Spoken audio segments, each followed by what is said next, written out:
नहमदुहु व नुसल्ली अला रसूलिहिल करीम, अम्मा बाद।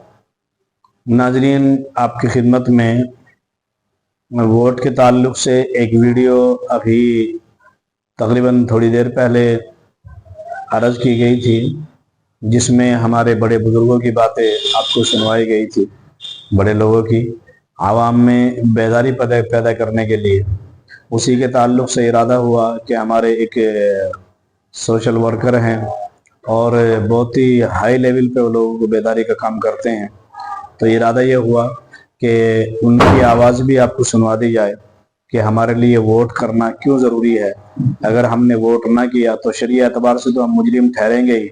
मैं आज सुबह मौलाना खलीलुर रहमान सज्जाद नौमानी मद्ददल्लाहु अली का वीडियो देख रहा था और फरमा रहे थे कि अगर तुमने वोट ना दिया तो तुम मुजरिम कहलाओगे, और अगर तुमने वोट किया और कल क़यामत के दिन अगर पूछताछ होने लगी तो तुम मेरे से पूछ लेना, मैं अहादीस की मैं आयत की रोशनी में जवाब दूंगा कि तुम वोट को छोड़ करके मुजरिम थे हालात हाजिरा के तहत।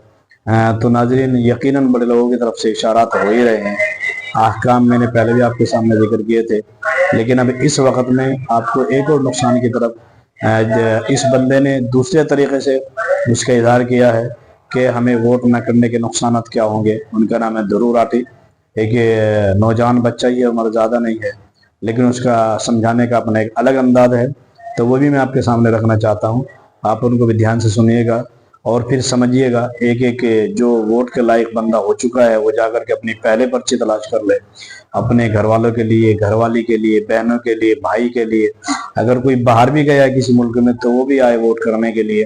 किसी दूसरी स्टेट में गया हुआ है वो भी वोट करने के लिए आए। जिस तरह हमारे भाई दूसरे स्टेटों में महाराष्ट्र, तेलंगाना, आंध्रा काम पर गए हुए हैं, ये दूसरे इलाकों में और इलाकों में गए हुए हैं। हर इलाके का आदमी हर जगह रहता है, तो वो अपनी अपनी जगह आए, आकर के वोट करें। चूँकि मामला बहुत हसास है, बहुत संगीन है और बहुत सेंसिटिव है।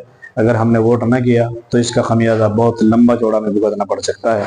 और ये सिर्फ नाजरीन हमें का मतलब मुसलमान नहीं है, बल्कि हमें का मतलब तमाम अक़वाम है। चूँकि हम सब हिंदुस्तानी हैं और सब हिंदुस्तानियों का फरीज़ा है कि सिर्फ हमारे पास ये एक ही राइट बचता है कि मैदान में आए और आकर के जो है ना अपना एक एक वोट ऐसे सिर्फ पैसे की बेस पर नहीं, ख़यानत की बेस पर नहीं, बल्कि इस बेस पर कि अगला आने वाला बंदा ये हमारे काम भी आ सकता है, नहीं हमारे दुख दर्द में शरीक भी होगा, हमारे फ्यूचर तय करेगा और हमारे बच्चों की क्या गारंटी लेगा, हमारे लिए एजुकेशन के लिए क्या करेगा और हमें आइंदा 5 साल में हमारे लिए क्या करेगा।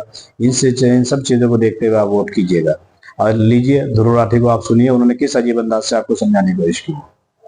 बचा लिया गया देश में, लेकिन आज कौन बचाएगा देश को? मीडिया को खरीदा जा चुका है, हर इंस्टीट्यूशन कॉम्प्रोमाइज हो चुका है, ऑपोजिशन लीडर्स का अरेस्ट किया जा चुका है। बचा कौन? बचे हम लोग, देश के लोग, we the people of India. हम हैं आखिरी उम्मीद। जैसे इमरजेंसी के समय में लोगों ने भारी संख्या में अपनी आवाज उठाई थी और उसके बाद जो इलेक्शंस हुई उसमें इंदिरा गांधी को हरा दिया था, उसी जज्बे से आज देश की जनता को इस अनडिक्लेयर्ड इमरजेंसी के खिलाफ आवाज उठाने की जरूरत है। अगर आप भारत माता की जय कहते हो तो भारत माता को बचाने के लिए तैयार भी रहो। अगर गांधी जी, भगत सिंह, नेताजी बोस की रिस्पेक्ट करते हो तो उनके जैसा जज्बा भी लेकर आओ। जो आजादी उन्होंने अपना खून पसीना बहाकर दिलवाई है, उस आजादी की रक्षा करना, इंडियन डेमोक्रेसी को बचाना हमारा धर्म है। इस वीडियो को देखने वाला हर एक इंसान अब से अपने आप को लोकतंत्र का रक्षक समझे।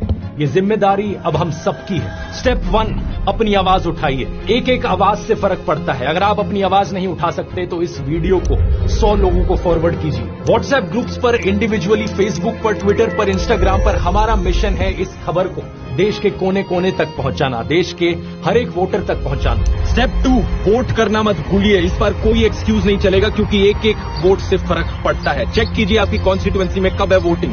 अगर आप देश के बाहर होंगे तो आ जाइए वोट करने, क्योंकि इस बार सब कुछ दांव पर है। इस लिंक पर जाइए, ये लिंक डिस्क्रिप्शन में भी मिल जाएगा, चेक करने के लिए कि आप वोटिंग के लिए ऑलरेडी रजिस्टर्ड है या नहीं। अगर आपका नाम इस लिस्ट में नहीं आता, इसका मतलब आप वोटिंग के लिए रजिस्टर्ड नहीं है। वोटर रजिस्ट्रेशन कंप्लीट करने के लिए इस लिंक पर जाइए, ये भी नीचे डिस्क्रिप्शन में मिल जाएगा। स्टेप 3, अपने आसपास लोगों तक बात पहुंचाइए। क्या आप जानते हैं देश में 30 से 35% एलिजिबल वोटर्स वोट डालने ही नहीं जाते?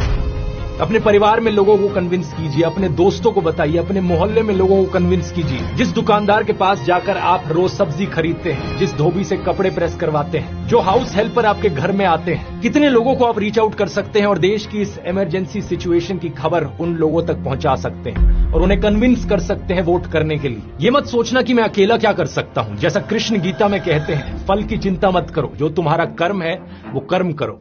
इस वीडियो को देखने वाला अगर हर एक इंसान बस ये ठान ले कि अगले 20 दिन तक मैं रोज 5 लोगों को जाकर इसके बारे में बताऊंगा, उसी से ही काम बन जाएगा। हम 1 करोड़ से ज्यादा लोग हैं इस YouTube चैनल से जुड़े हुए। एक इंसान को सिर्फ 100 लोगों को रीच आउट करना है और इस तरीके से हम देश के कोने कोने तक सारे 100 करोड़ एलिजिबल वोटर्स को रीच आउट कर सकते हैं। और स्टेप 4, ये सब करना है खुशी से, हंसते हुए और प्यार फैलाते हुए। जोर से हंसना ताकि आपकी हंसी तानाशाह के अहंकार को डुबा दे। प्यार का दरिया बहाना है जिससे नफरत और अविश्वास का सब कीचड़ हट जाए। तो इन 4 चीजों को याद रखना, अपनी आवाज उठानी है, वोट करना है, दूसरों को वोट करवाना है और हंसना और प्यार फैलाना है। बस इतनी सी जरूरत है। हम देश को बचा सकते हैं, हम देश को बचाएंगे। इनकलाब जिंदाबाद। जय हिंद।